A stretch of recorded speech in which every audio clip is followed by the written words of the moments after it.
Good morning, everyone. It's Lee Henson, President and Founder of Agiledad, and it's time for today's episode of the Daily Stand-Up. So without any further ado, let's get started. Today is Thursday. It's a beautiful day out. The sun is shining. Everything's going right. The weekend's just around the corner. I hope that you're ready. Today, as promised, I want to talk to you about how to determine whether your organization has a fixed or a growth mindset. And what are some of the things that you should see as part of your organizational and cultural shift to Agile? So the big question that I get all the time is, this whole concept of switching from a fixed mindset to a growth mindset is incredibly great.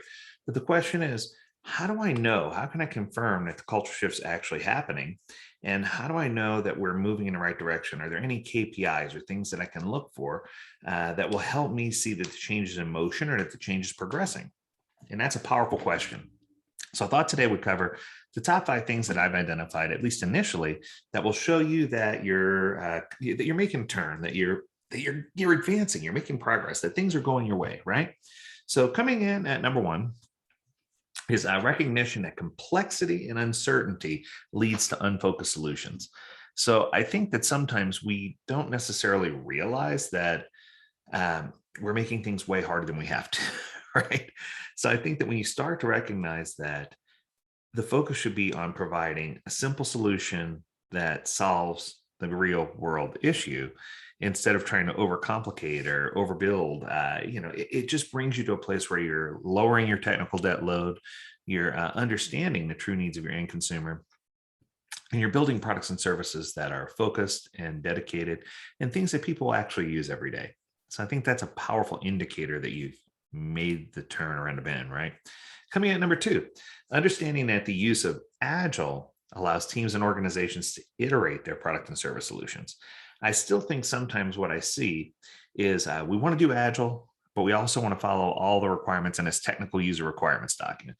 And that drives me crazy because you can't do both. I mean, sure, you could have something as a guideline, right, as a baseline, but the whole idea of being agile, the whole idea of understanding business agility is that we have the ability to iterate. We have the ability to make things better. We have the ability to inspect and adapt, to be transparent, to expose the empirical process. And I think that sometimes I see organizations that still fall under the mindset of, we want to do things the way we've always done them, the traditional mindset, but we want to scrumify it or agilify it. And can't we just sprinkle a little scrum dust on there? Wouldn't that work? Somebody told me if we did it, it'd be completely safe. Okay, that was a terrible joke, but I think you get where I'm going with this, right? You can't have, this isn't Hannah Montana. You can't have the best of both worlds. I guess you can dabble your toe in the Agile pool to experiment and see how it will work for your organization. But if you're truly looking for that growth mindset, you need to make the decision to firmly iterate all of your different things, right? Your products and services. If not, you're going to wind up right back where you were. Coming in at number 3 is a realization that empirical process control allows you to more sharply inspect and adapt quickly and transparently. So I think that when you start talking about inspect and adapt, people get scared because they think that that gives you the right to introduce new things at any time, or it gives you the right to create and just build up debt.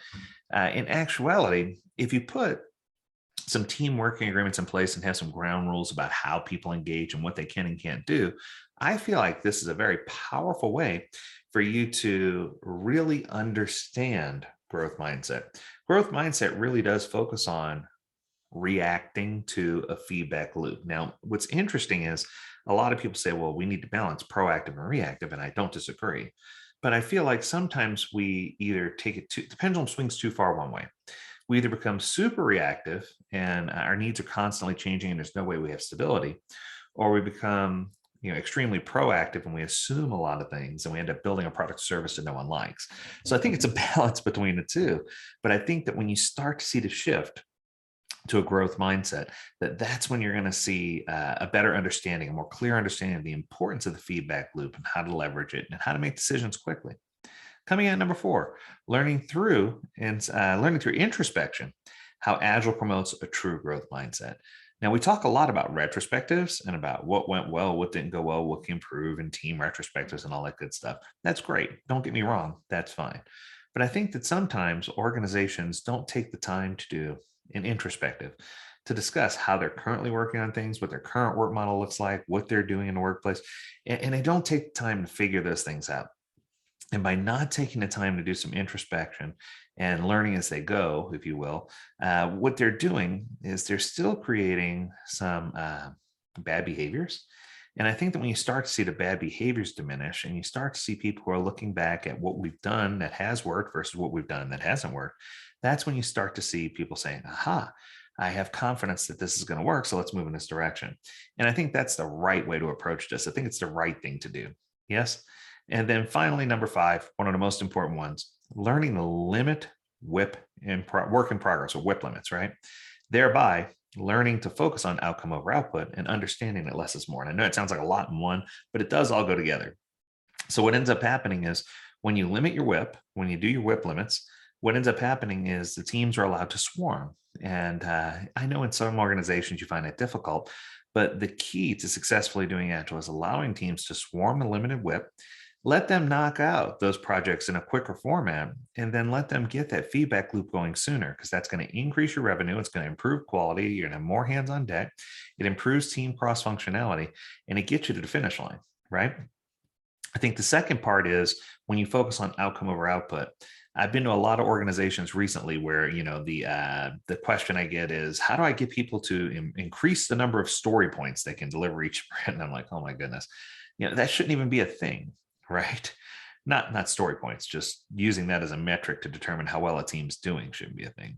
I feel like it's important for us to make sure people are being productive, but it's also more important for us to trust that people are going to do the right thing. So when we start talking about focusing on outcome over output, I want to make sure we're building as little as possible to keep a customer happy, right? And oftentimes when we're on fixed contracts or fixed bid contracts where we have fixed workload, fixed money, fixed budget, fixed time, it's scary because sometimes we don't want to lighten the load on one so we can increase the load on another and produce barely minimal stuff on one and knock those out sequentially.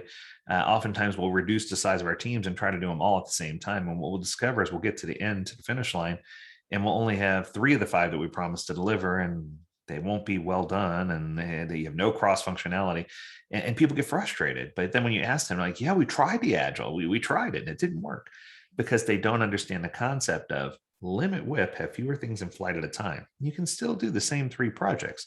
The only difference is you're going to deliver 2 of them earlier, you'll deliver 1 at the end, and you have a chance for that feedback loop to kick in motion so that you can understand that less is more and understand how you can get to the finish line with your projects and start your revenue earlier, start earning revenue sooner. And if you're not a revenue growth model, start making the impression on your final consumer sooner. So I hope this was good for you. I hope that you enjoyed this. As always, I encourage you to visit agiledad.com where you can learn more about this topic and many others. We appreciate you. We love that you're part of our podcast. Encourage your friends to subscribe. We're trying to hit a milestone here that we can celebrate. But until then, I want you to stay healthy, stay well, and stay agile, my friends. Until next time, do take care.